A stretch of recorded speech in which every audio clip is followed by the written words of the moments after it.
Greetings and salutations, everybody. This is Rick Koppel with Another Screw Guy with you once again with a live stream. This time we're going to give it another shot. Last week we had a little problems with our buffering. I think we got that fixed. We're going to check it out and see if we do or not. Pretty sure we got it fixed though. And right now my CPU is averaging 17%, so not bad. Yeah. So hopefully that'll work. Now I have my coffee here. And my coffee makes everything possible cup. So we're hoping for the best on that. That makes everything possible for the show. And yeah, if you join us, we want you to check in and say hi when you get a chance. We're going to be discussing a few things here today. One of the first things we want to discuss was it's my birthday, and no, it's not my birthday, it's my channel's birthday. Last year on August 28th, which is yesterday, not this year, but the previous year, obviously.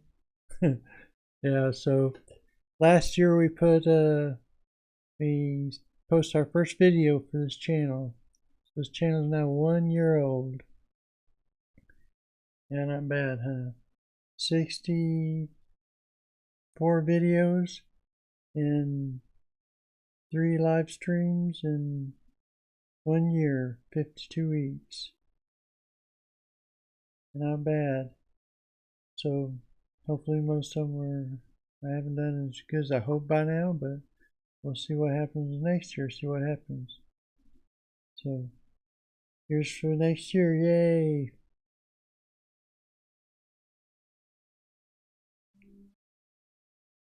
Alrighty. Check in with everybody. That's our show's birthday this year. 1 year old. Yeah. So over here in the Denver area, we've been pretty fortunate on weather so far. It's been hot a little bit. Now, the 90s here aren't as hot as like the 90s in Texas or even the hundreds in Texas. But you kind of get more sunburned easier because you have less atmosphere for the rays to get through. It kind of torches your head a bit. Yeah. So there you go. And we've got, yeah, we're still dealing with some of the smoke from the wildfires. Things thinning out. It's finally starting to just dissipate a bit. But yeah. So this is a live stream, which means you're gonna get all my snorts, all my goof ups, and all that kind of stuff added in. Yeah. Blow my nose, I have to blow my nose. There you go. And we've got, yeah. So we've got, we'll wait around for a while, wait for some people to congregate a bit. At any rate, oh yeah, I can talk about my window managers a bit. My window managers that I've been using. Well, I really like the Awesome one I review. Now I'm interested to see what the DWM and CWM are like. And the Herbistophilus. I don't know how you pronounce that. Probably most people don't. I just call it Herb for short, basically. A Herb window manager. Should be interesting. See what that's like when we get there. And anybody's out there with any questions or thoughts about those, or any other issues, you know, let me know. Ask a question on chat, say hi or whatever. Look forward to hearing from people. Also a chance to get to hear from my viewers, my channel, and have a chat and communicate a bit. And Yeah. So the window manager is awesome. Awesome's awesome, pretty much. I mean, I've got Qtile working pretty well on previous times on this test computer I have over here. I got Awesome working pretty good on it. So the only problem I had was when I had a tube monitor and I tried to install it as my daily driver over here on my laptop that I'm recording all this on right now, and I had problems with when I went and put in the different backgrounds for the two monitors. Yeah, I had problems with that for some reason. It kicked me out, didn't want to do it, and it crashed and burned on me. I think that's when I was working with Qtile. I might try with Awesome Window Manager and see if the same thing happens or not. Because I think I have also installed on this computer, I just don't have it set up real well yet. Yeah. So, yeah. I'm interested to see what the other window managers are like, what they can do, what they can. Some of them I haven't ever tried before, haven't even seen before on any other videos. I don't think I've ever seen a video on CWM or DWM, either one. I have no clue what those are going to be like. I haven't even dug into them yet. I haven't opened them up yet. Peeked in to see what's the Christmas present or anything like that. So, yeah. That's where we're at with that. Window managers. BSPWM, I kind of liked it, but I liked it part because it dealt with Bash. But it seems somewhat limited because of that. I mean, Bash is not a full developed programming language.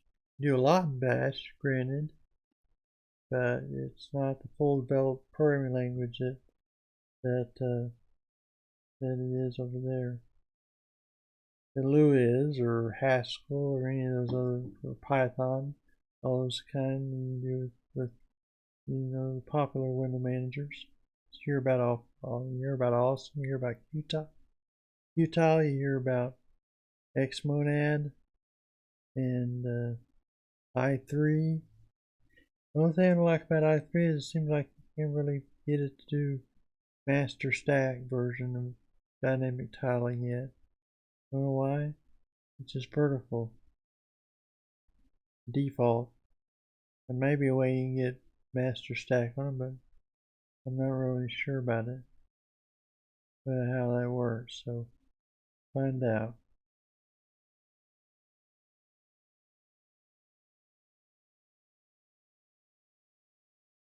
So what's been going on in y'all's world today? Yeah, we have Linux news. Now why don't we go see if we can find some Linux news information? Maybe not, whatever. I know Debian 11 has come out. I haven't really looked at that yet. I'm intending to. And yeah, it's one of the interesting things about all these different versions of Linux that you have out there. And part of what we're going to discuss today is FOSS, free and open source software. Free and open source software. Gotta say it slowly in order to get it all out right. Yeah. So yeah, well, I guess we'll get started on talking about that, and if it ends up being a 30-minute or 40-minute live chat, that's good enough, right?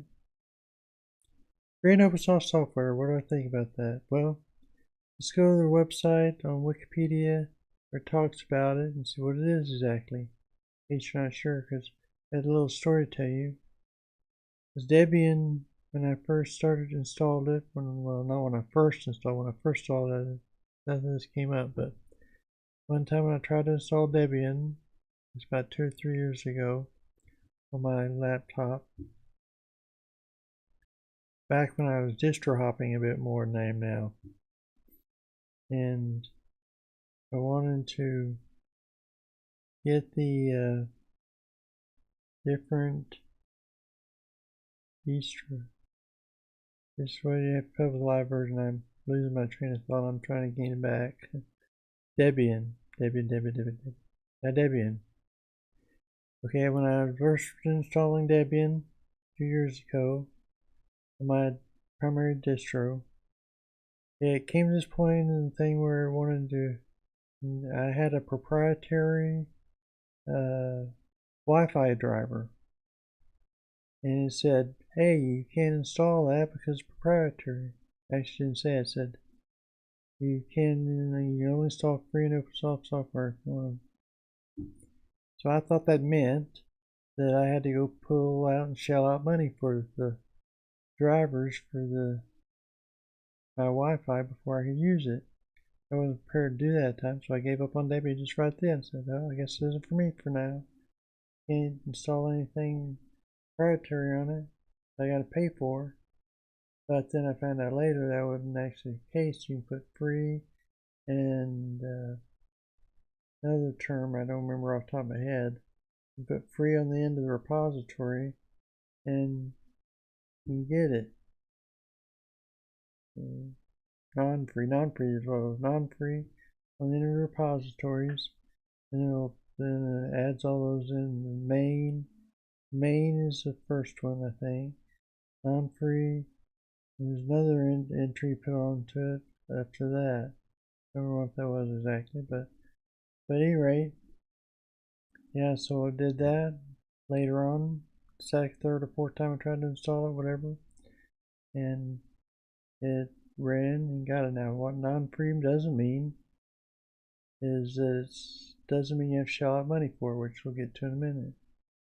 It means basically that I didn't have to pay money for it, but it means it was proprietary instead of open source. So that's what free means on Linux, usually, is that it's open source.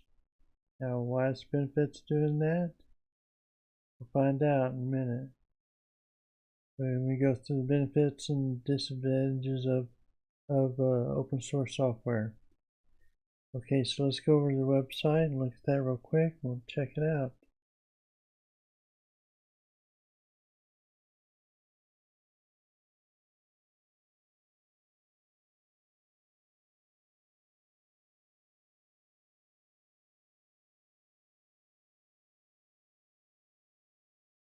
Okay, if everything worked as planned, should see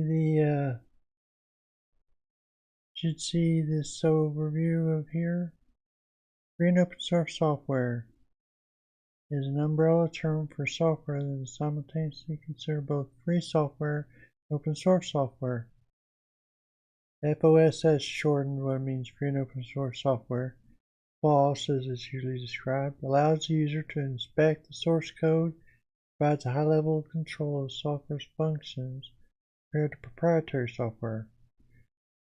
The term free software does not refer to the monetary cost of software at all.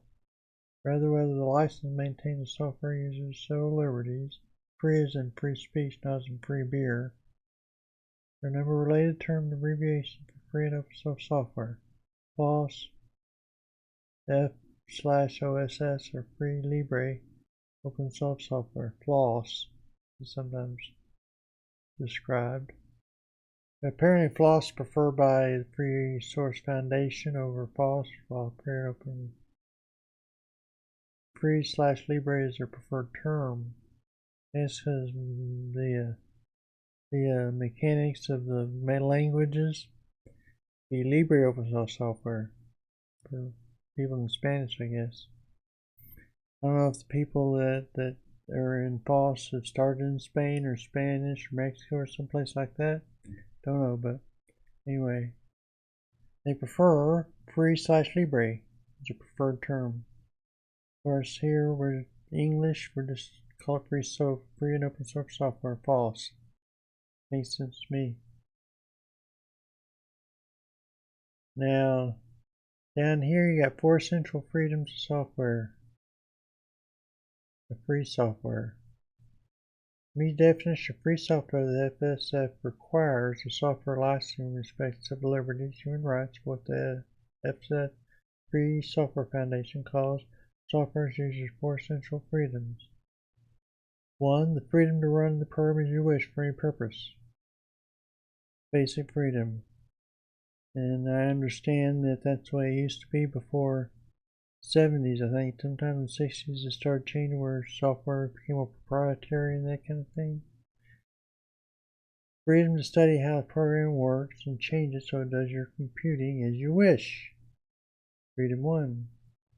Access to source code is a precondition for this. In other words, you can look at the source code of any software that you download from Linux.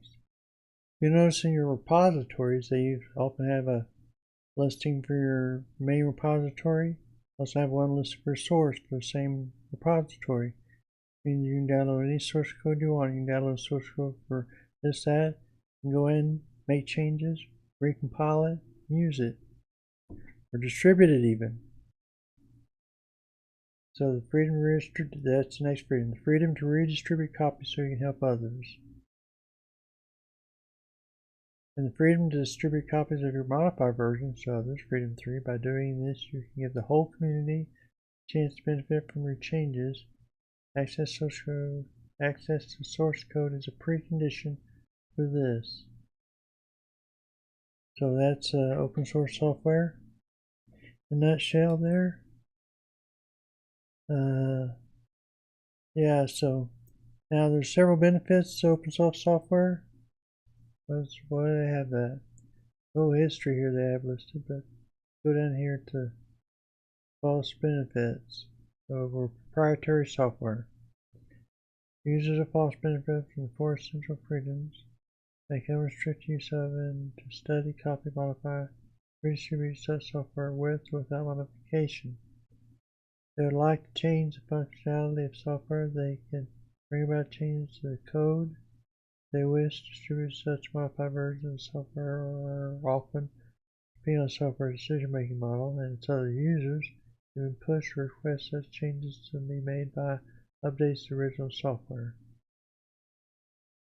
So personal control, customizability, and freedom. That's probably about the central supports of it. Is you have the ability to have personal control over the software you use.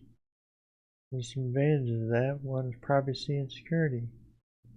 You notice a lot of these benefits of Linux that it gives are founded on this free and open source model. Privacy and security. Manufacturers of proprietary closed-source software sometimes pressure to building in backdoors or other covert, undesired features in their software. That happen to trust software vendors. Users of false can inspect and verify the source code themselves, but trust in community volunteers and users. Proprietary code is driven typically hidden from public view. Only the vendors themselves and hackers may be aware of any vulnerabilities in them. Falsify as many people as possible for exposing bugs quickly. Yeah, so the advantage of that means that more people have, hi Steve, how you doing? So one of the benefits of having open source software is that you have the ability to have all the eyes on the world looking at it. Even if you don't know programming that well, or you can't get into whatever C+ or whatever, then evaluate whether there's any security holes in it. Plus, some of the code can be quite extensive. I can't remember, but I think Linus Torvalds mentioned lately that there's like all these lines of code and it keeps growing every year in the Linux kernel. And it's a real big amount, in there. Or big amount of Linux kernel stuff. And some things can slip by. You can have security bugs at times. The concept is the more people you have looking at it, less chances you're going to get something slips through the cracks. And by and large, I think it's true. Plus, you aren't going to have the security holes that are built in, like Windows is known for building in backdoor security holes in their software, so the developers and updates can get in there and do things for it. Don't have that in Linux, at least not very easily. Yeah. So private security is one of the benefits. Low cost or no cost. Now, although cost doesn't mean that software doesn't cost nothing, It generally doesn't cost hardly anything. Usually you have a donate button that you can donate software to, or those kind of things. But sometimes, you put software out there and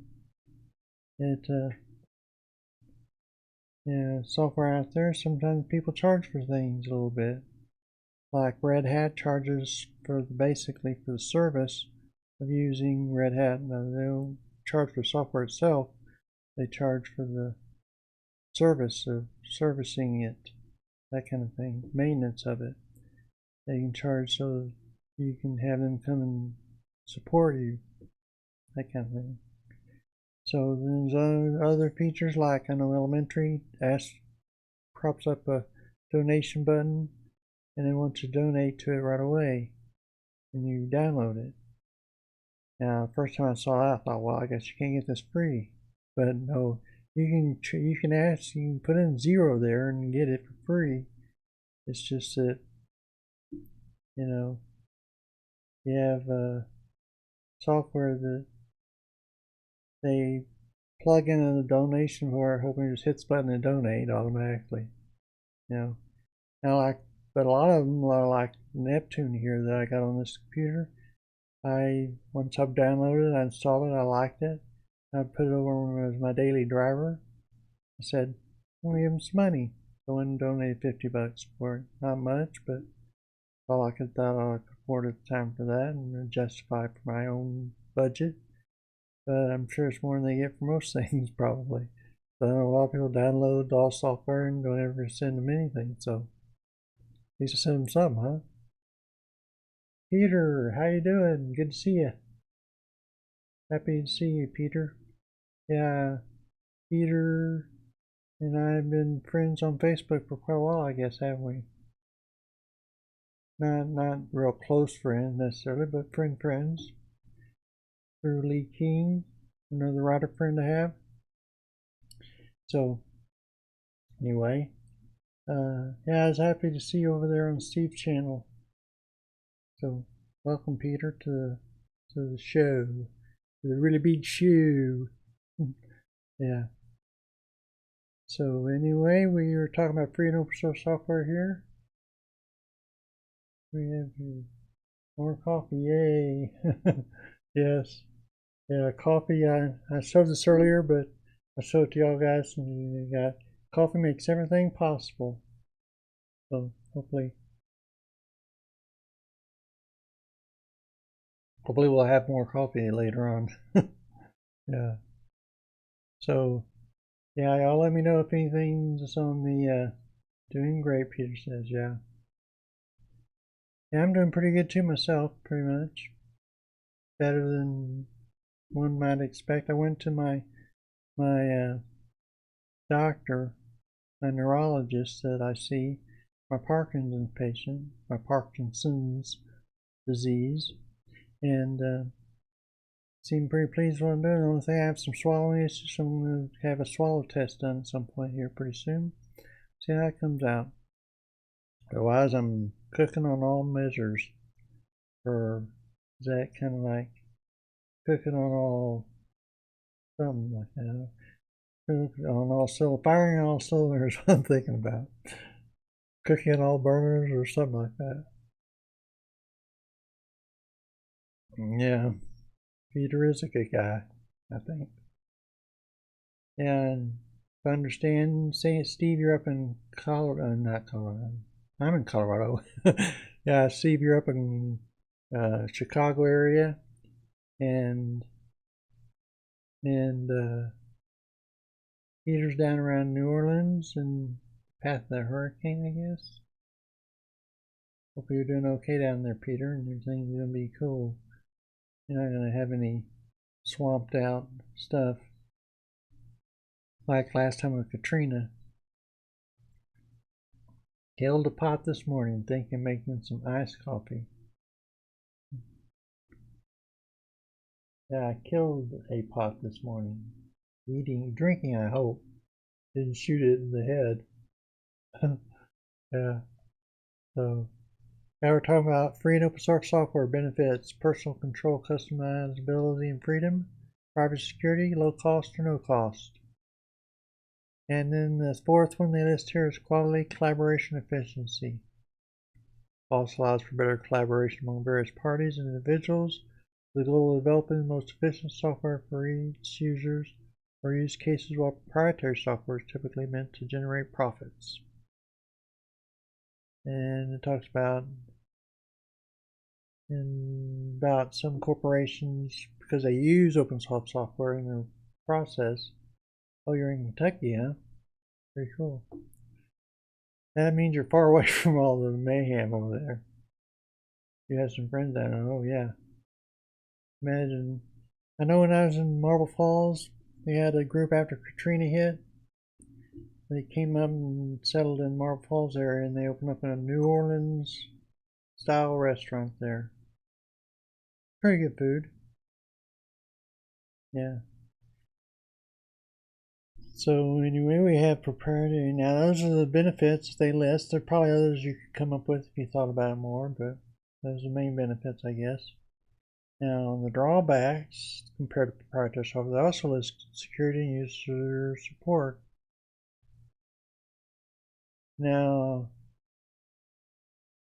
yeah, Linus's Law. I'm assuming that's talking about Linus Torvald, the creator of Rick Koppel. That's who I am. Rick Koppel. Friends with Lee King, and that's how we got linked together, I think, because when I was back in 2011, I think, when I was first installing Linux, Ubuntu, on my desktop. I think she said, we need to talk to this guy then, you know. And so she paired us up, and we've been friends since then. Yeah. Not only screwed, I didn't tell you much about who I am, I guess. Yeah. So anyway, drawbacks, security and user support. According to Linux Torvalds law, the more people who can see and test a set of code, more likely any flaws will be caught and fixed quickly. However, that doesn't guarantee a high level of participation. I think what they're talking about there, I totally remember now. Good. I'm glad your memories are somewhat. I am Rick Koppel, basically.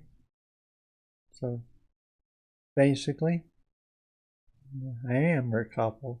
Not basically, I am. Lee's excellent. Yeah, she is. I've got 2 or 3 of her books over here that I've read, and she's a good writer. Yeah, if you haven't checked her out, Steve, you ought to. If you like science fiction, space opera type stuff, she's a good writer. Anyway, let's see. Yeah. Oh yeah. Security. Yeah, I don't know.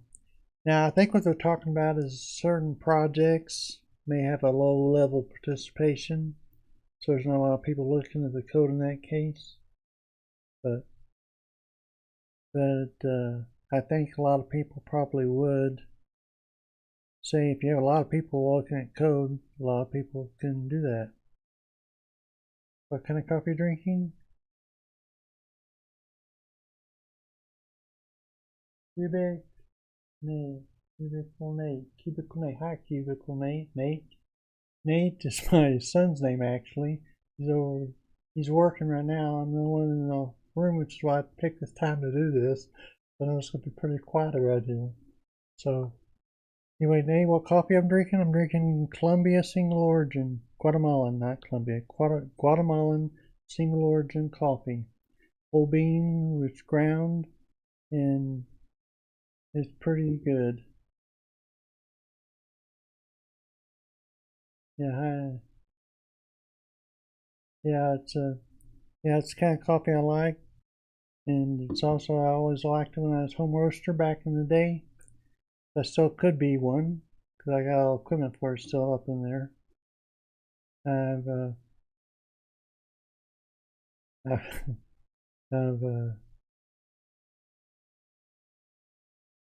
live cluster type action reader.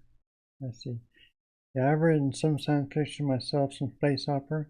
I have one that I really like, and actually Lee helped me with editing it, so it's on my site too. Rebellion, I think it's called Rebellion. I haven't got it on the shelf. I could go get it if you want to look at it, but it's kind of I'm proud of it. Yeah. Cole, I sipped coffee today, which is making me a bit sad. Oh, skipped, not sipped. The screen here is a little bit far away when I'm reading on it, so I have to really be careful what I say. I'll read it. Maybe say, yeah, I know. Well, it's your chance. Go grab some coffee. We'll wait. So, yeah. Bugs, missing features. Hardware and software. Now, hardware and software compatibility is probably the hardest thing because sometimes FOSS is not compatible with proprietary software, specific software. Often due to manufacturers obstructing FOSS, such as not to close the interfaces or that's what I was talking about with open source software. Sometimes there's drivers that are proprietary and you can't get them through open source. So what do you think about that? Now it's gotten better and better. I mean, you do a whole lot better than what you used to even 10 years ago on open source software as far as, I mean, they keep adding things to the stuff. Yeah, really. News that says Healing Big Daddy Linux by oh steering oh got so Hubbard's. Yeah, I'm one of those weird people that Nate that I can drink coffee and right before I go to bed if I wanted to. It won't affect me. So matter of fact, my DBS affects me even more than the coffee would. DBS being deep brain stimulation, in case you're not sure what that means. It's one of the things that got plugged in. It's why I'm so steady and eddy all the time mostly. Although it does affect my balance off a little bit. Let's see. Dan, hi Dan. Let's see. Of course I said, whatever flavor of beverage you want to take, you can take tea or whatever you want. So you don't have to drink coffee. I'm not demanding everybody drink coffee all the time, but yeah, I can. I'm gonna put sugar in.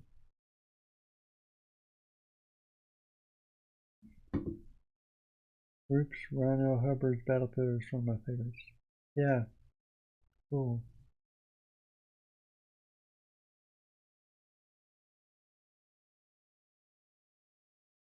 Here's a collection of people here. Michael Valentino, welcome Michael.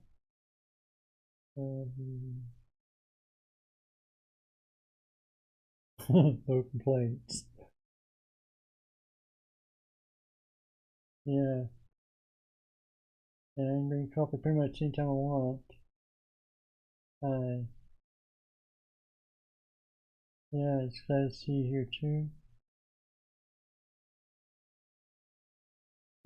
Yeah, there's some coffee that I like. When I was home roasting coffee, I get coffees from all over the world. It wasn't quite as acidic as some stuff you can buy at the store.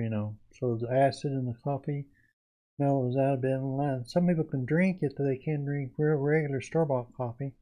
They can drink home roasted coffee because it doesn't have the acidity to it. I think fresh coffee is a little bit different. I remember the first time I drank, I had a pot had an air fryer in my coffee, and I got my coffee beans, green coffee beans. They come green. I got mine from sweetmaria.com in case you want to try it out or something. And the coffee was like green, and I think it's Costa Rican coffee. Am I right? Tarasu.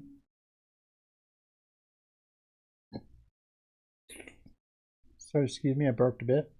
Anyway, coffee is green bean Costa Rican Tarazu coffee, and I roasted in the air popper. One batch, brewed it. I was blown away. I didn't know coffee could taste that good, and even more than what I usually like, because I usually get all this,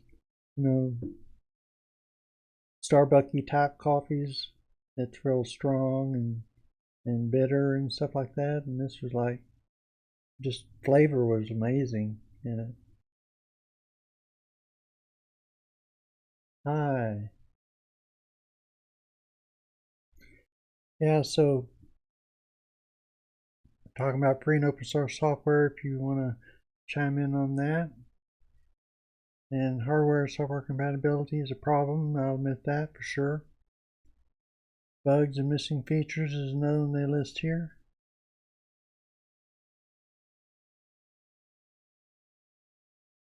While FOSS can be superior to proprietary equivalents in terms of software feature and stability, in many cases FOSS has more unfixed bugs and missing features when compared to similar commercial software. I understand the missing features, that kind of thing, because people want Adobe software. Adobe, has all the software like that, and they want all that software features of Adobe software there.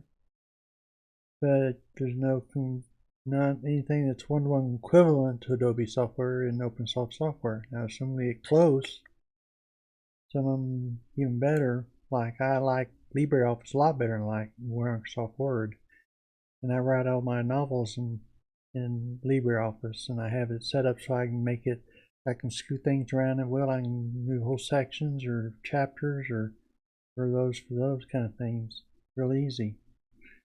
Whereas in Microsoft Word, I couldn't do that very well.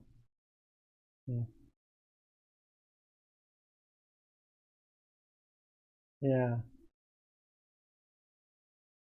Yeah, stream. Yeah, we've known each other for years. Just kind of on Facebook mostly. Thither. We like things occasionally. I don't get on Facebook as much as I used to because I just, I got to go on it to get on it. Yeah. Yeah, some people don't like LibreOffice because it isn't simple and stuff. And I know DistroTube DT promoted the use of, if you're going to write something like a novel or something, doing a text editor. But I kind of get, but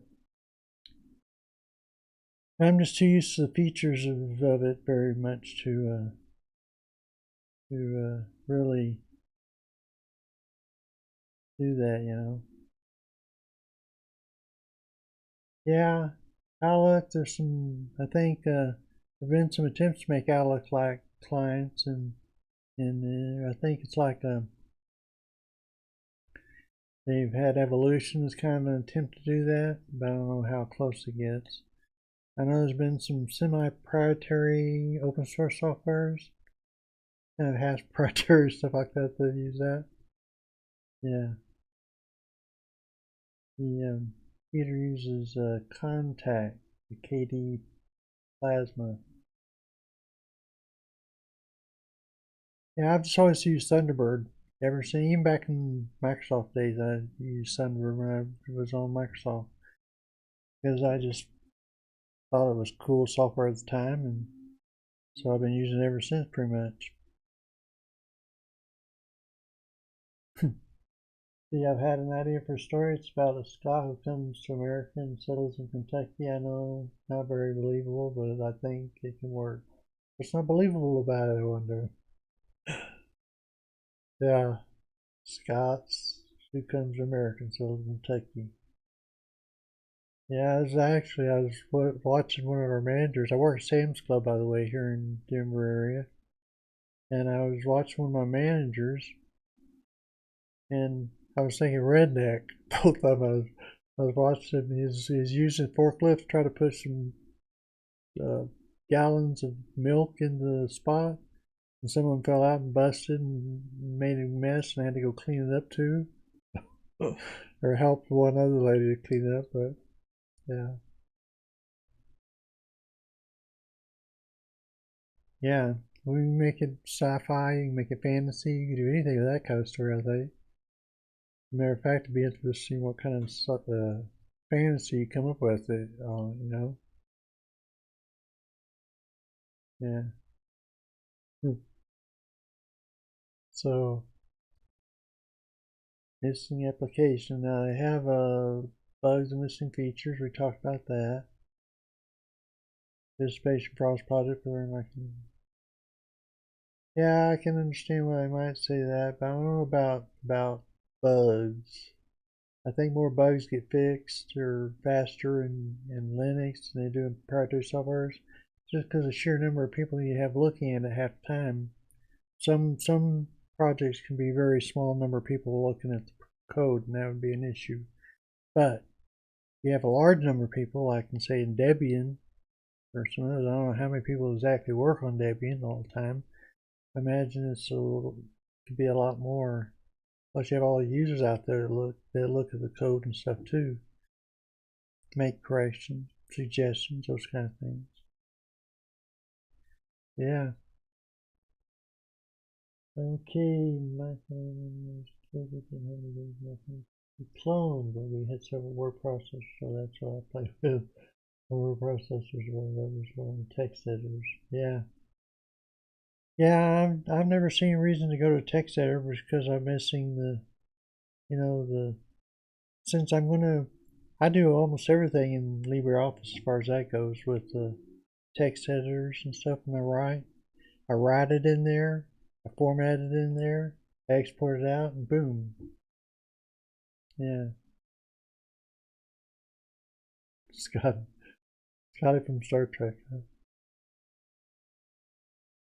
Good one, Peter. Anyway, as far I had a TI 994A, if you remember what those were like. Basically like a little console.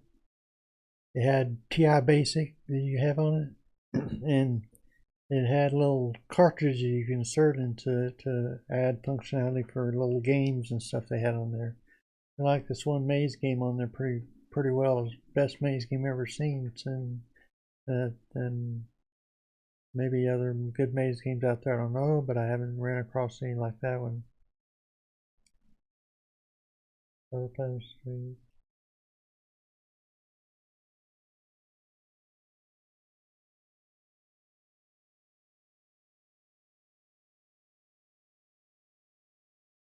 yeah, I'm listening to some here.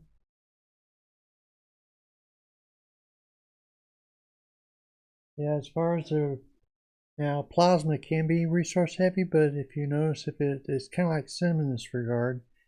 If you reduce down the amount of memory you have, like say 4 gigabytes, it actually reduces the size of the footprint of memory down to like around 700 or so. Goes from like 1.3 gigabytes, I think is what I've seen on. You have like 12 or more, 10 more gigs of memory, then it'll come up to 1.3 or something. But if you have less than that, it reduces down the size of it. Cinnamon does the same thing actually. It's kind of heavy on resources, but it'll reduce its memory footprint down quite a bit.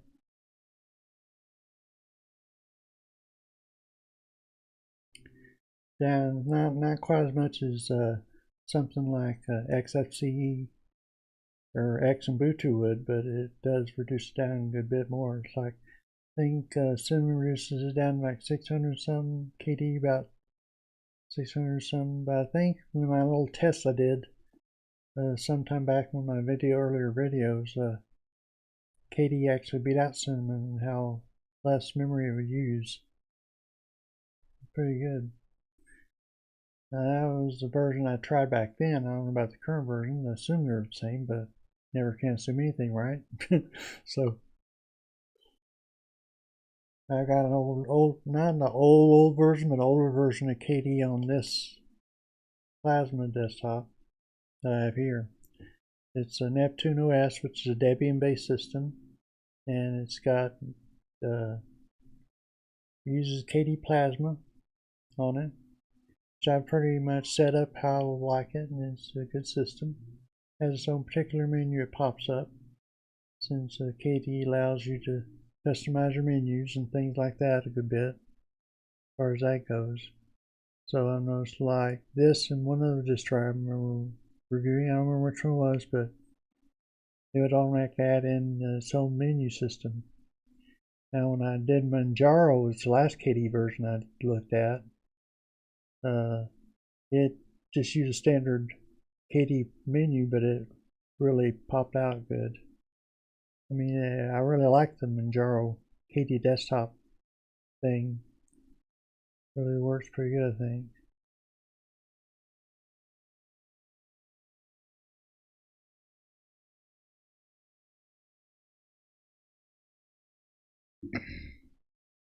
Yeah.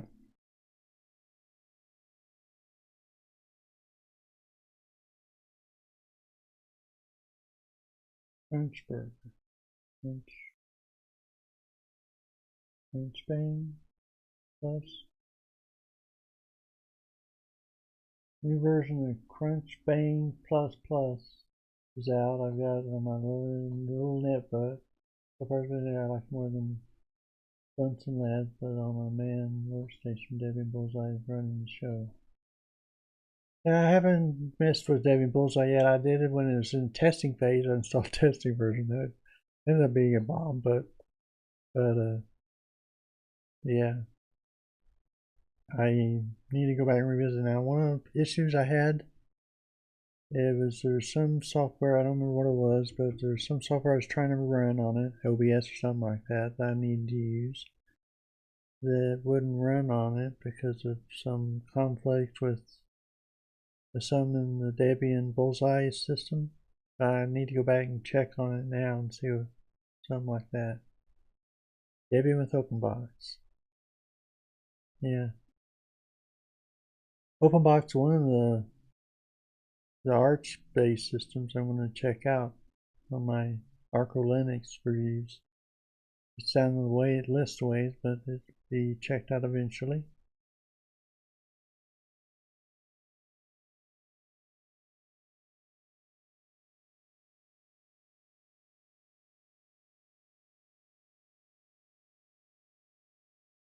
Yeah. So, yeah, bugs, missing features is another possibility of false. Less guarantee of development. I guess we're saying that companies will tend to regularly update software. I feel like we're talking about more small package maintainer type things like that in there. So I'm not sure. Some apply to some people, some packages and stuff like that. Others won't. Missing applications is a false operating system distributed of Linux has a lower market share. In users, there are also fewer applications available. Yeah, that's kind of an issue because I know when people want to make software, a lot of times they want to make a living off of it. They don't want to just like, oh, I think I'll do this as a hobby or side show or something like that. So we actually get a lot of commercial software out there where on Linux requires that people be able to have a way to make money off of it, which of course is what you don't want to do. If you're in free and open source software, is make a lot of money off of it because that's not the point of it.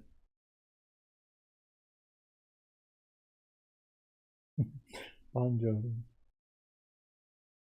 Bye, Michael. Good to see you. Thanks for visiting.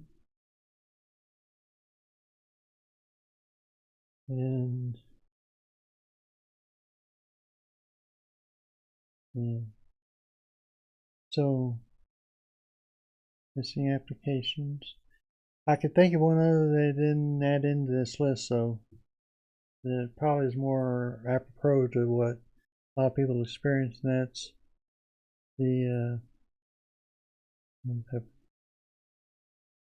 that's the multiple versions of overlapping software. I've heard people talk about that some.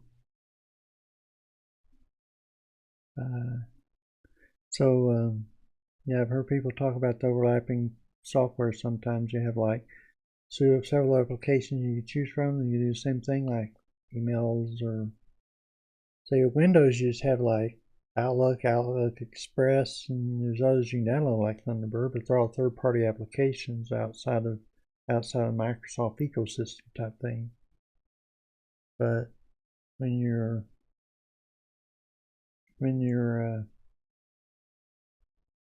looking at Linux, you have all these different claw mail, and you have Evolution and Geary and all these other Thunderbird and all these other ones you use. And there's not any one set of, for most programs, not any one set of software that Linux systems by and large install. Now there are some like Firefox tends to be the one the majority of the Linux distributions will install out of the box. If they install anything, it's usually Firefox, or like I noticed, I think you downloaded XFC Arco Linux, I think, and had that installed. It'd probably be like Baldy, I think, if I'm getting an impression from what I've seen on there. Yeah. Yeah, that's what I probably need. I have like several email addresses I have to check regularly, so I have like this whole string of email addresses I've got on my Thunderbird, and so also I can just shoot. I have it kind of set up on here. I have a unique system more than any other I've had set up on any of my desktops at this point. Basically, I have the drive that it came with, which I installed the root directory of my system on. Also have another drive I've installed on this computer, which I have my home directory on. And I have this other drive, external drive I connected to the computer. That I have 2 terabyte drive partition and 2 drives. So one drive is backing up my home directory, and the other drive is backing up my system. So yeah. So whenever I install a new system on here, I have to install it, then I have to point the home directory over to the drive. Once I do that, then all my settings for all my Thunderbird and everything is already there, so it just pops right in. Very cool, actually, in that regard.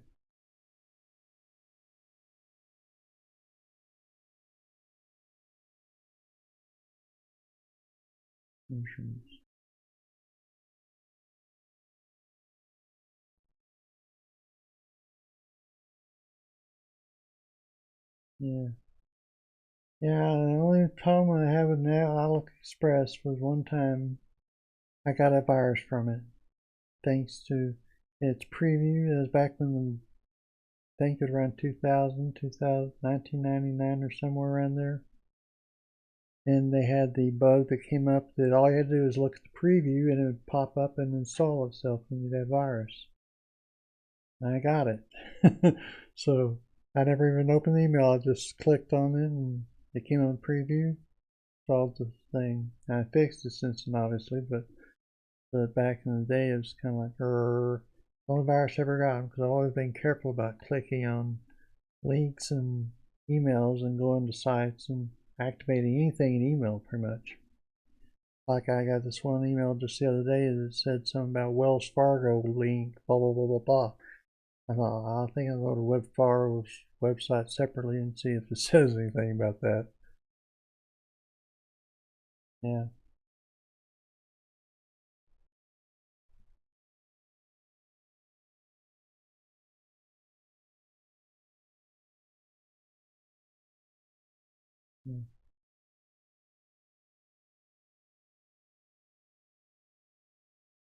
Yeah, I turned it off after that. It happened. But yeah, Outlook has its benefits and such like that. But yeah, it is what it is. Yeah, I've set up when I was working for a company. Yeah, I did bookkeeping from 1996 until 2011, I think, is when I stopped my last bookkeeping job I had. Somehow I always ended up doing IT work at the same time. Don't know why. I guess I was always a convenient person to do it, so I did a lot of it. So yeah, and so this one company I was working for, they had me set up a virtual VPN type thing through what was it called? There's a remote connection, remote desktop is what it's called, yeah. Remote desktop on had it set up so yeah, we connect from our Marble Falls location to the Austin store and run QuickBooks over that.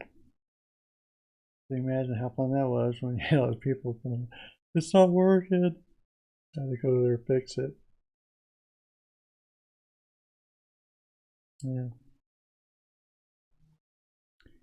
So yeah.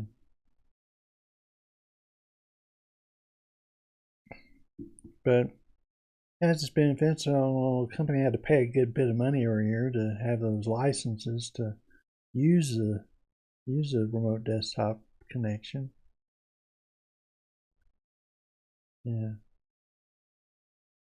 That's why probably a lot of people have turned to Linux for servers and stuff like that, and because you can just get it going and let it run, and it runs. Some stable like Debian version or something like that. Makes for good, or Fedora. Makes good for a good steady server. And I've used Fedora in the past, even as a daily driver, and I liked it pretty much. I had Cinnamon version of Fedora installed on my computer one time. And back when I had my HP, I have an Aspire. Yeah, Acer Inspire 5 on my daily driver laptop. With two screens, I have another big, and both of them HD screens because Acer comes with an HD screen, and then I have a bigger HD screen above that. So got two screens on here, and yeah.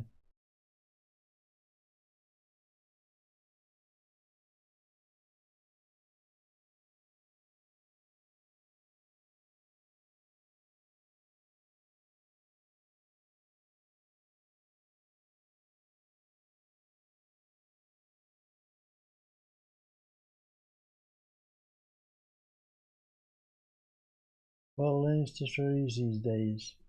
Well, I use, like I say, Neptune OS, which is KDE based Plasma on it, and I've got that's on computer number one. I've installed that on this. I've installed on my test computer, which is what I'm reading these comments on. I've installed Awesome Window Manager. That's all it's on there. Installed just Arco Linux with Awesome Window Manager on there. So I had to test out 3 days on that and see what it's like. It's going pretty good actually.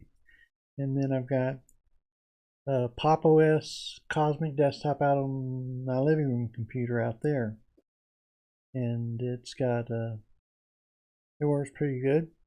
I like it a good bit, and I haven't had any issues or problems with it. It just runs pretty well.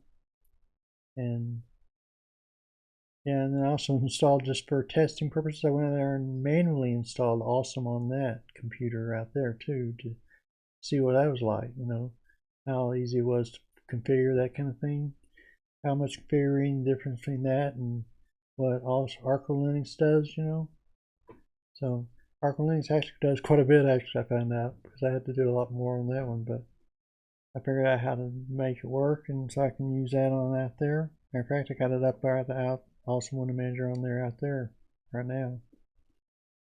What I did try to do on KDE Plasma was to, on this desktop computer here, I was,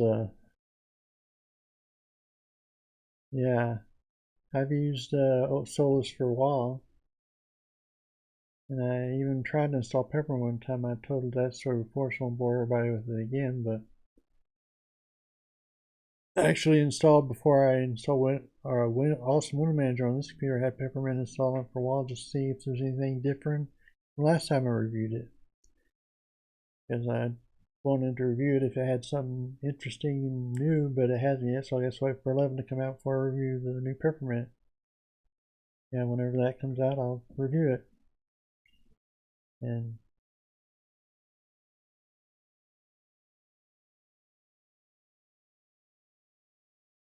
yeah,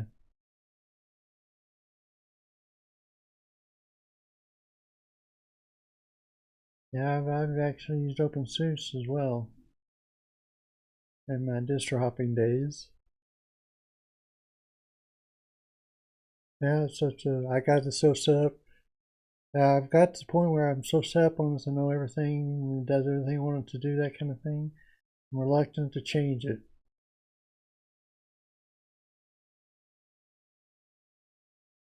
Pop a peppermint, huh? Pop, pop, pop, pop, pop.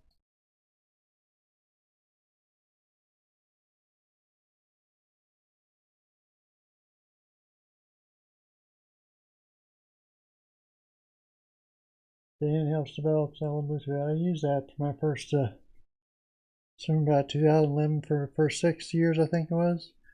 I had that as my daily driver for a long time before I switched over to Xubuntu, and then I went to Linux Mint from that. I was on Linux Mint for quite a while, and then I switched it over to. I started distro hopping after that. Yeah, I went through several and I have a whole story about that, which I tell in one of my videos about how I tried to install Peppermint because I really like the ICE version, ICE software, where you can set in window websites as containerized application menus. In your concept there was you could make a whole cloud-based system out of Peppermint. Oh, that's kind of cool. I'd try that out. So tried to install it, and I had the when it got to boot, when it got to installing the boot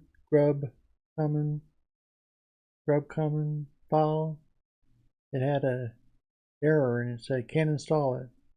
Well, I thought that meant it's dead in the water because I thought, well, if you can't install grub, finish installing grub, then what good is it? It's not going to boot up, right? That's not totally true. I found out later on that if you continued on with that, it goes past that, and then when you first try to do an update, it has some issues it corrects, and it wants you to run some. Or the last time I installed on this one, it did the same thing, but then I had different errors and different messages, and then it just kind of worked stuff out in the updates.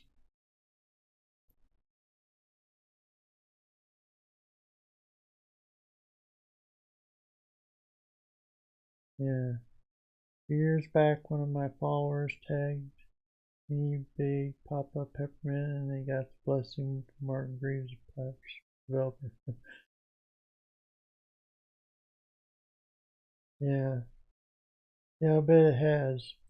But then after I went through that, I came back to Linux Mint because they came out with a web app, which is basically the same thing as ICE on Peppermint. And oh wow, so I was just dropping for I just waited, to come out with it. But it was interesting because I got to experience a lot of distros, and I learned a lot in installing them and trying out their distros at the same time. And then I started liking other things and my handy icons and all that kind of stuff. So I started looking for the distro that would work the best for me, that I could have tiling windows, dynamic tiling windows. I don't want manual tiling windows, I want dynamic. I wanted something that was pretty steady and sturdy. And I wanted something that could access more of the more up-to-date software, because Linux Mint, the only downside that I found in it was that when I installed OBS, something like that, it's an old version. At the time, it didn't have some of the features I wanted on it. So yeah, Pop! OS has all those features now, and actually has, in my opinion, a better. Now a lot of people have problems with it because they like GNOME a lot, but I never was a big GNOME fan that much. Just didn't set my workflow. I know some people it does, some people doesn't. So you know, your knowledge may vary on this, but the Cosmic, I like the launcher idea. And I thought that was cool. So now it's got an easy workflow for me, and it's got tiling window managers, which you can set tile windows on there pretty easy just by hitting Super Y, I believe, which sets the tiling, and you see the little icon up there. It switches it to tiling from floating, that kind of thing. And yeah, you don't have to do anything. You don't have to install anything or nothing. You just hit Super Y, and the way you got tiling, dynamic tiling on it. Very cool. And it's a good solid OS with that works on most stuff and everything, and it just works pretty much. And it has some more up-to-date software on it than your standard Ubuntu or that kind of thing. So that's what I run. And I've thought about making that my daily driver, but I'm not ready to shift over because I've got such workflow on this one that it worked out. And I've got app images of my OBS and all that kind of stuff to work on. So yeah. So I have all the features I want, the software I want, that kind of thing. I can even install those little app images on Linux Mint and work fine with it by now too. So yeah, I've thought for a while.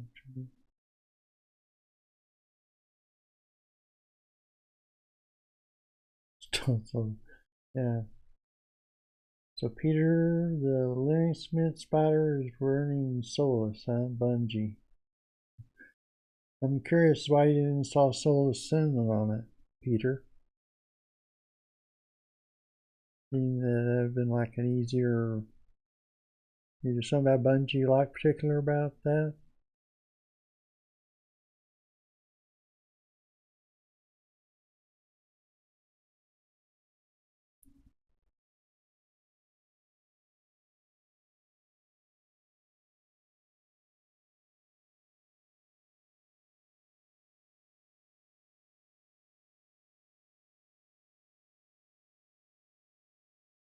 Hmm.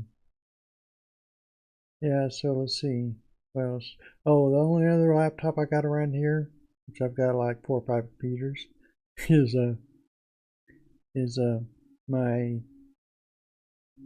my Surface Pro that I got out there, which I've left that on Microsoft 10, basically because I didn't want to. I want to have one Microsoft machine just in the few times I need it, on occasion run across situations where you actually have to have something on Microsoft Office or Microsoft or something like that. I have that as my backup in case I need it. I know I prefer Bungie percent. Yeah, question is why? It came with Pop OS. Oh, just Bungie.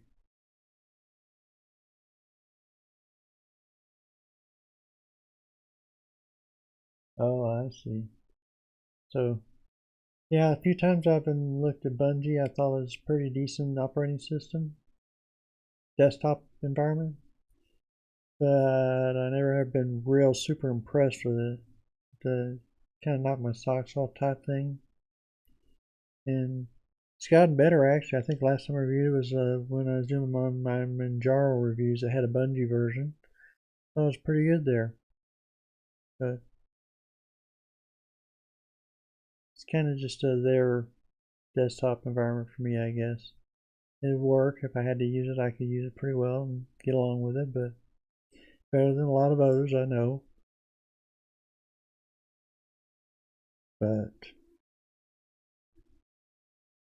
yeah, Cinnamon, I really like Cinnamon just for the transitional phase because it has a lot of window-like settings and stuff like that. It's real easy to switch over from Windows to Cinnamon, I think, whether you're running any other distro or you're running Linux Mint.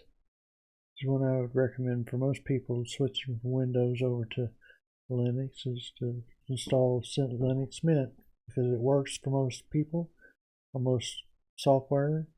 I mean, on most hardwares and things like that, and uh, and it's so window-like in its structure and things that without being a mimic of it, like the Windows FX or something, I think. Can't remember what that's called, FX or anyway. I did a review on that one too. A soul spongy knocks off way more than my sauce, but that's the sort of thing. A few beers. Yeah, yeah. We'll have a beer with Little Screw Guy sometime. You explain it. Get y'all an interview or something like that. Yeah, one of the things I'm planning on doing on this, and just to discuss what I'm doing with this channel, I'm doing this what I call the Coffee with My Little Screw Guy show. Is I'm wanting, thinking about doing some interviews, that kind of thing. And take questions from the audience and stuff like that. Trying to figure out what direction exactly I want to take this whole thing. Right now, it's just very general discussion type thing, like sort of like what Steve has on his thing this in the morning on Sunday mornings. But if you have any thoughts or inputs, or yeah, that'd be cool, or no, I wouldn't want to come watch that, ditch it, just say so. I won't be offended. Yeah. Yeah, I'm a pretty easygoing guy for the most part. It's hard to offend me, actually.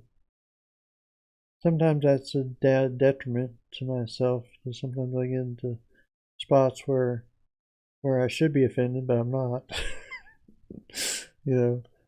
And people wonder, well, this guy doesn't really believe what he's talking about, or something like that. So, yeah, I'm hard to offend, I guess, in that regard. A lot of people are so easily offended nowadays. It's kind of opposite for me. But I'm sure some people will try eventually. Not y'all guys, but some people come on me at some point, try to offend me. Those trolls, things like that. I know Steve said he got a couple of trolls on his first outing on the live stream that he had.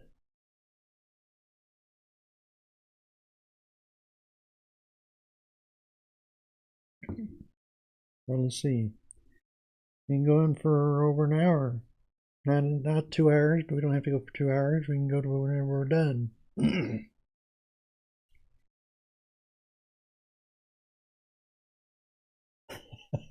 Yeah. That's why I don't think to date I've ever unfriended somebody on Facebook or anything like that. I'm not that kind of a person, unfriend people because they offend me or something like that. I just feel I like that. I just read their posts, go on. If I don't agree with that, I just move on. I mean, rarely comment on things because, yeah, in some ways it's good, some ways it's bad. But when you get into discussions on stuff that's divisive and things like that, you end up offending people and stuff like that. and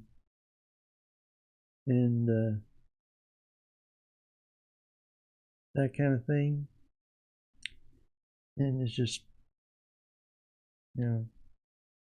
I really don't like to argue with people that much. I guess I'm not an arguer type person, avoid conflict type person. Excuse me. I have the gainless microphone turned up quite a bit if you can't tell, but I know sometimes I can mumble and talk where I'm not being as distinct as I want to be. I have to remember to slow down my speech a bit. So if I get to mumbling or talking, to say so, I'll try to correct it, and so everybody can understand me. But yeah, there you go. Let's see what we got going on here. We have Steve and Peter. Dan, are you still around or what? I know Michael took off, I think, earlier on, but I don't know if Dan took off or not. Appreciate everybody showing up for the show, a really big show. And I guess I've said everything I'm going to say or wanted to say about stuff. If anybody has any questions, I'll answer them. I also have a HP laptop that used to be my daily driver laptop before I got this Acer Aspire here. It was my, I had, I think that's what I had Linux Mint installed on it originally. Yeah, Dan's still there. Hi, Dan.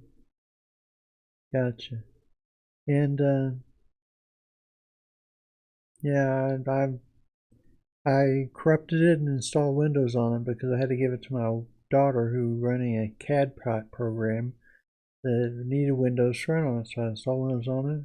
It booted right up into it.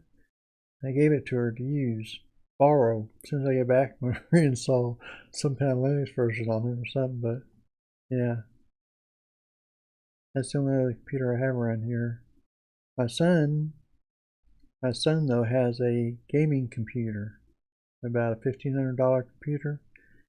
He tries to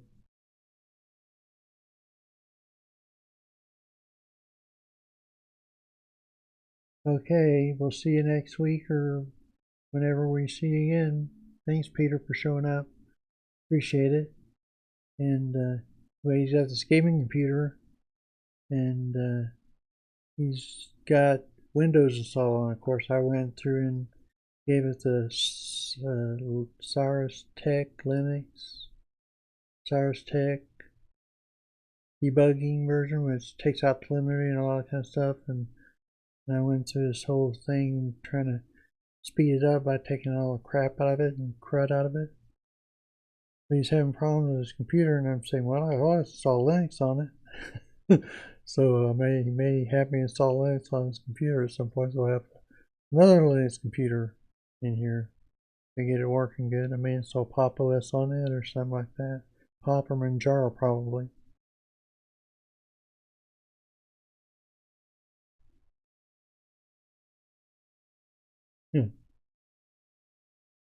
Maybe you stop working in the yard.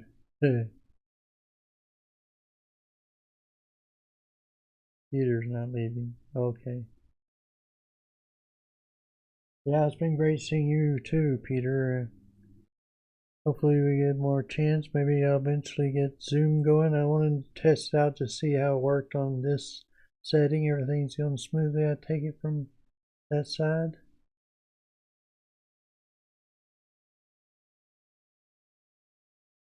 Yeah. Last week I had some buffering issues with my feed, which Steve knows about. And then I made some changes, which I think fixed it. And so far it seems like everything's worked, at least on chat. I haven't looked at my feed yet. Matter of fact, I'll just go ahead and change back to my there. Yeah, there we are. Get a bigger head of me. Get a head. Get a head. I have a head. Yeah. So, yeah. So anyway, I had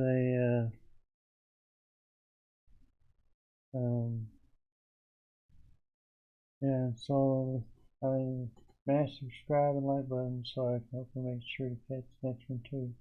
Cool, thanks Dan. Didn't know. Yeah, Steve I know has Zoom on his OBS. I don't know how his computer or CPU compares to mine. Things look smooth, good, smooth as ice. Hopefully fix it, we'll see. Yeah, my CPU's only running 16.4%, it says on my computer, OBS. So that's pretty good if it stays around there. Now the big question is, has my internet connection be able to handle it? That's a big question. Might test it out at some point. Now I have my son, who has actually appeared on a couple of videos of mine. He zoomed in on the last one. He was actually here for the first one, but he zoomed in on the last one. His name's Jeremy Worse. He's in school down in San Antonio, Texas, working for cybersecurity, working on a cybersecurity degree. So I've had his input on 2 cybersecurity type distros I've had on my channel. reviewing Kolosh, I think. Kolashi kind of thing.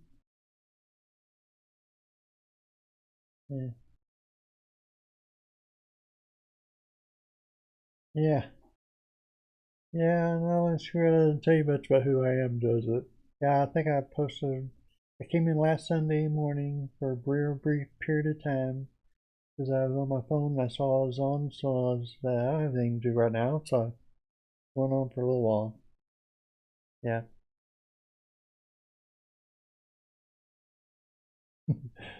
That's another debate. Yeah. So I've done Zoom, but I was on uploaded video, so I didn't have the internet going both ways. I mean, streaming at streaming going, and you have streaming coming in from YouTube. Last week, what killed my video on this is that I was I was pushing the I was doing an install of an example install of Arco Linux because I figured I'd get that out of the way there, instead of doing a separate video for it. And I was installing Arco Linux. I got to the point where it said install, it did install.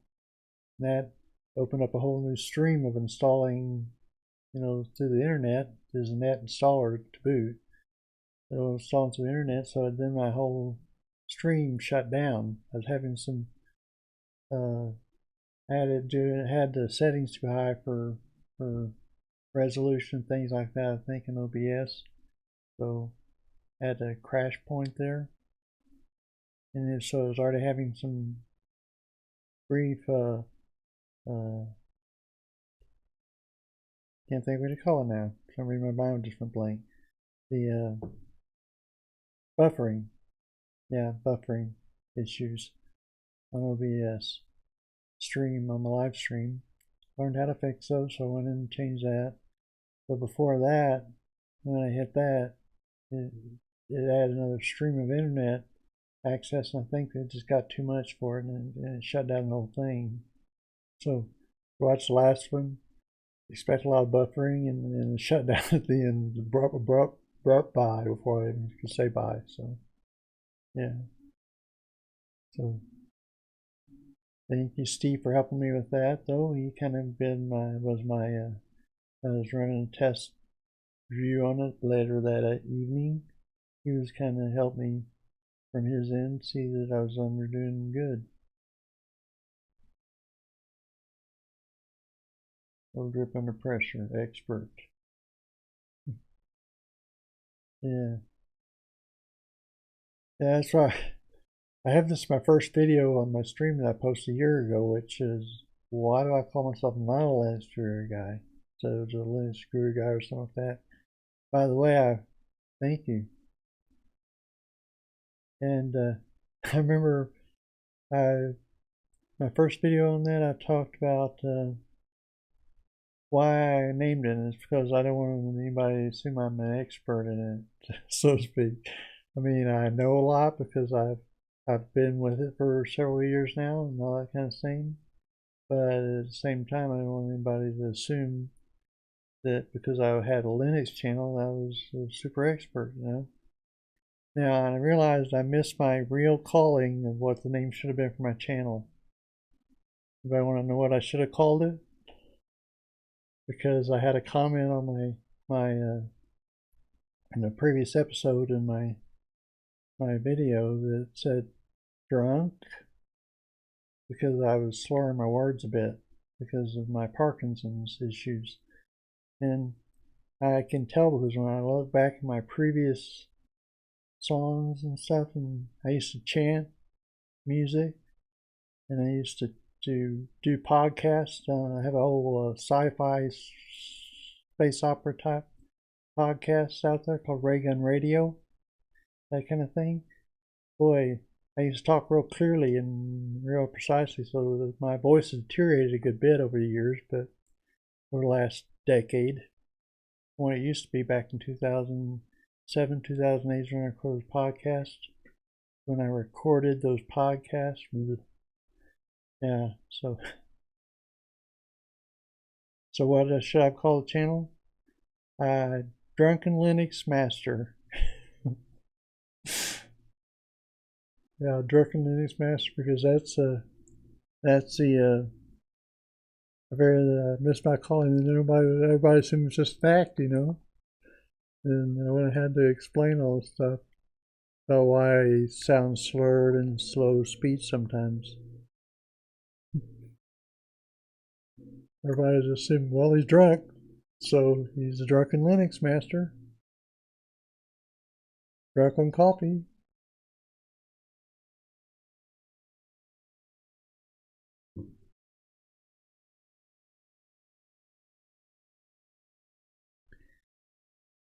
Yeah, some of the early videos I had a different webcam that I used, which is okay, but it wasn't great.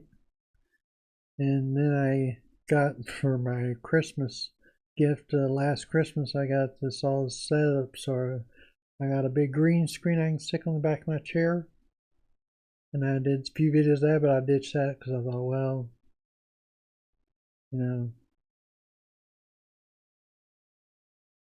I know that would have been fantastic, I thought. I really missed the boat on that one. I should have called myself that. But I didn't know about that. Be like drunken kung fu. Oh. I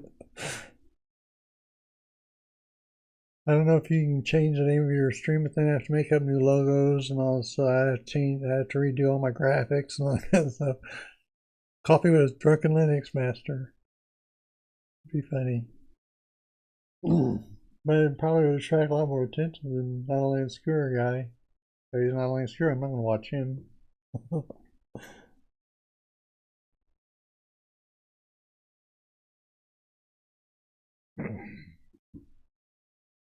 Let's see. If there's any other questions y'all have for me, I'll be glad to answer them in any way I can.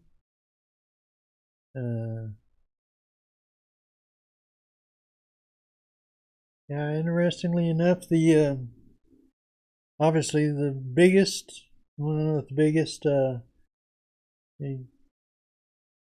video I posted up to date so far. It's been the one where I reviewed KD versus Plasma versus Cinnamon Desktop. For some reason that one has gained popularity and has grown. It's posted by YouTube a lot, I guess, or something like that. I hit some algorithm that made it more popular or something. My least popular videos are the ones where I do look at bash scripting and things like that, and how to do this, how to do that kind of thing. Yeah, most people don't seem to like to look at those too much. Yeah, you did. Yeah, they say they actually say that what's the name of that guy? I can't think all of a sudden. The head honcho of Star Wars guy fame created it basically. Anyway, they say that he was actually intending to make Jar Jar Binks a kind of like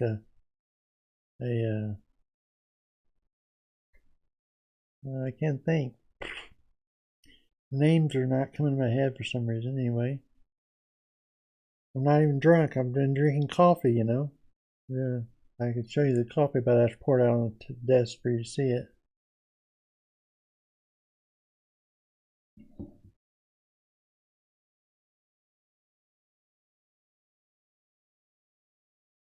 Yeah, I've got some videos out there that have that. George Lucas, yeah, that's who I was trying to think of. George Lucas. Yeah, and the Darth Vader type person. What's that? My brain's not in gear here. Anyway, yeah, they say George was trying to make Jar Jar Binks like the the drunken version of those guys, Jedi's, the drunken Jedi Master. So yeah, So yeah, because he doesn't look like he knows what he's doing, but he fools everybody and thinks he's a fool. Yeah, actually, interesting thing about, I figured out about that, George Lucas, where he got Jar Jar Binks' odd way of talking. I think it's an English dialect, actually, because for some weird reason I was studying English dialects. I don't know why, but I was interested and I was looking at different ones. I came across this one, and I think it's in Western England, and they talk like Jar Jar Binks, like Misa 2 and all that kind of stuff, So I was like, wow, I guess that's where George pulled it from. That actually people talk that way. Interesting. Yeah.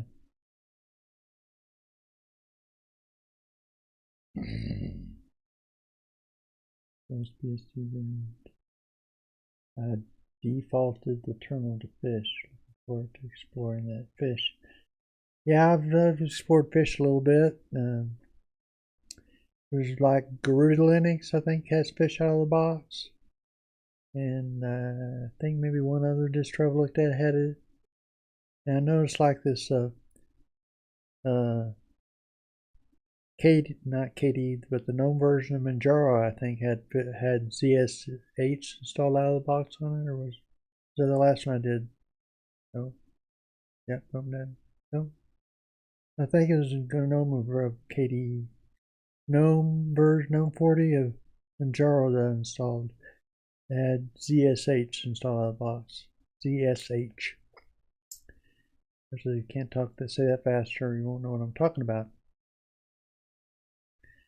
Fish is interesting. I mean, there's certain advantages to it if you get used to it, but it takes a little getting used to. Because you got a little bit different way of working at it. But yeah, it really installs so that if you get the hang of it, it could actually make your process go a lot faster because it'll automatically fill out when you're typing. You don't have to type the whole thing. You just type it up, and you see it's got the other part and the grayed out part. It's got the whole thing you want. And I know you can hit the right arrow, which I think you can do in ZSH2, but I may be able to hit tab on that. I don't remember exactly how that worked at the time, but I just remember it's different and weird.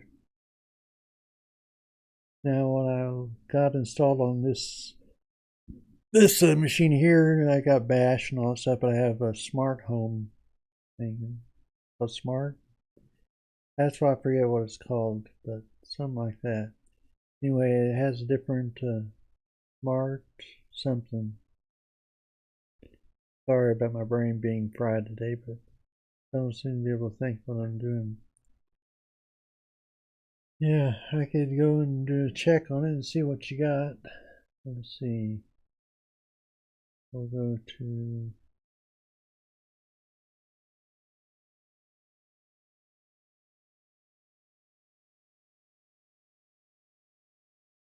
see how it's got the tilde mark for home directory above the cursor.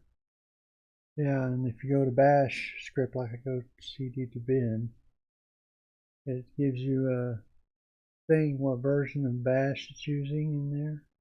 So where I keep all my bash scripts is in bin, can put it all right off my home directory. See, I got a lot on there. I got installation, install new packages on Arch or Debian or Fedora or Solus. And I have my package list in there. And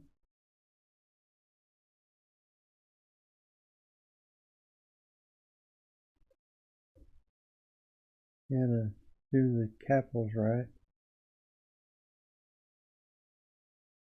See what I look at. Deb, I guess look at Deb easy. So in this P list, I have all my programs I want to install. Now you could just install all these right, but just clicking install, but it'll do one at a time. Look, and I have it for for loop in here, which I check to see if it's there, if that program's already installed or not. If it is, it will skip it. If it's not, then it'll install it. I got an exception in here for OBS Studio, because OBS Studio, you won't find it if you do a witch on it, but to install you have to have OBS Studio, which is one of the oddities of it. And I install that. And then I have guy incoming these lines. You want to install your SSH open server. Check see if you have it already on there by doing a directory on sshd config. If it's there, then it already knows you have open server on there. Brave browser, which I don't really need that as much anymore. Especially since I think they've changed it. That was part of the problem I was having, was the excuse me.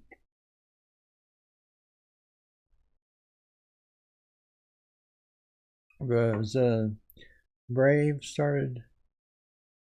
It was with key. I'd appreciated app key on the Bullseye. I think they changed the way they were doing this on Bullseye, so it didn't work on Bullseye to download Brave on there.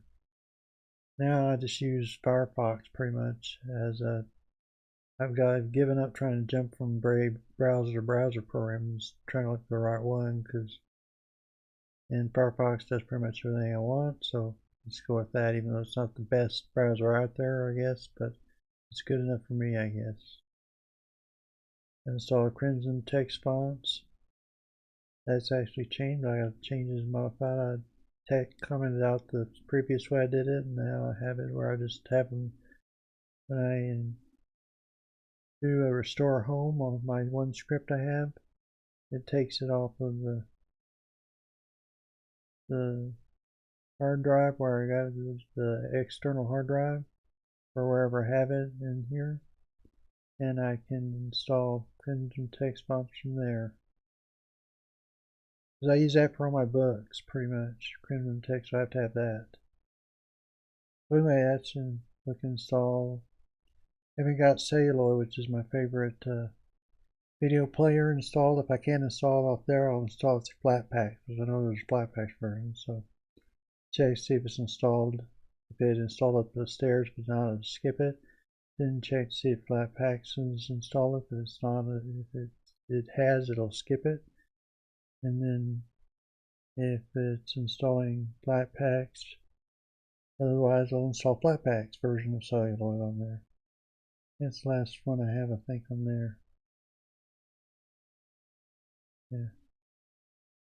So yeah, run on all that, and I got several versions. I got Solus version of it, and all those. And I got toggles, and yeah, touchpads. I don't like touchpads that much, so yeah.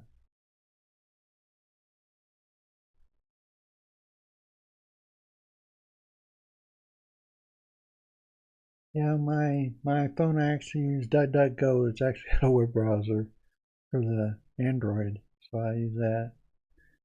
Figure it's maybe a little more secure, maybe a little more safer, maybe not. I don't know.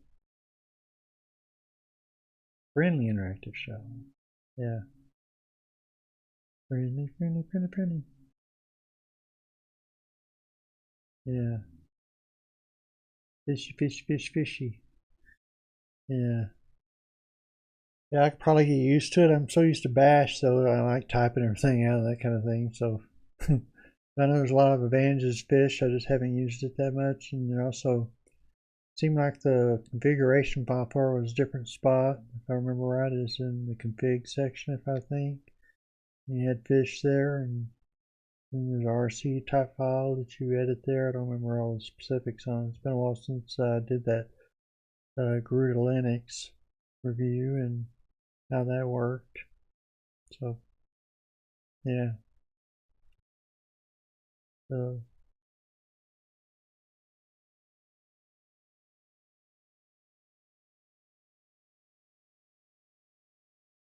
hmm.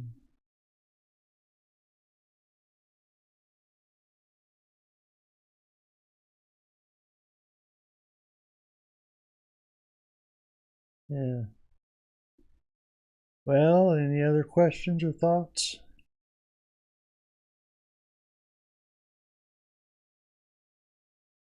Yeah, you might have noticed my nanos a little bit. Now, if you haven't looked at my nano video, which I explained how I made it look the way I did.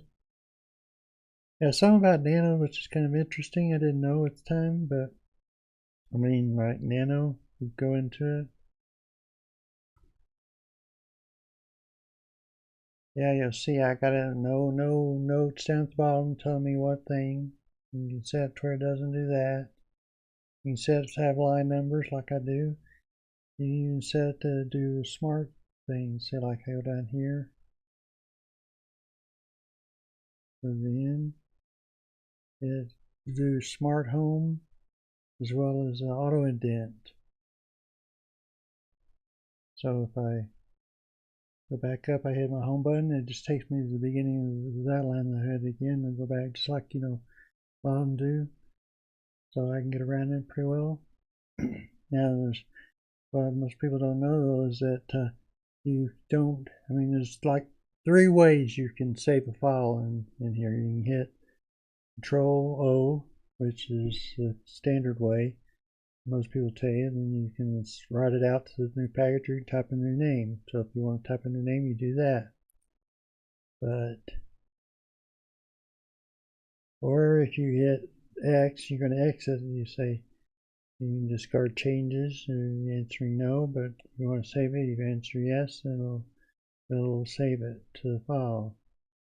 Or you can just hit S, Control S, just like most Windows programs or Linux programs. And you hit Control S and it'll save it. For 145 lines right there. So if you want to know how to do all that, you can go find my nano video, or I can go look for it for you and post it or something like that. And yeah, you can use nano more efficiently, I think. Especially if you're typing out stuff in programs like that, it's handy for that. The only thing it can't do that a lot of the other programs can do, that so far as I know at least, I have looked through the list of settings for it. It all goes into .nanorc file in your home directory.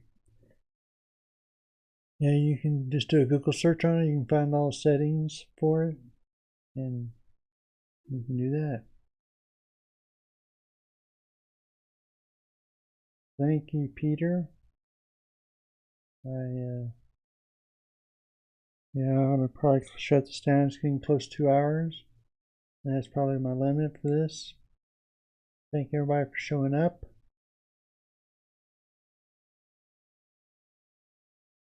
Yeah. BSD. Now I've watched BSD installation video one time. I think old bloke tech. Watched him do an install of BSD one time. He just kind of did it on the fly without any preparation or anything. He just downloaded the ISO and installed it like it was any Linux thing. And so it was interesting. And I guess it's a good fallback. You have to let me know how it goes, Peter, in using that. If you get a chance to actually install it on the computer. Yeah. Thanks for all the good comments, for all the discussion, and we'll see you next time on Not Only a Screw Guy. Bye.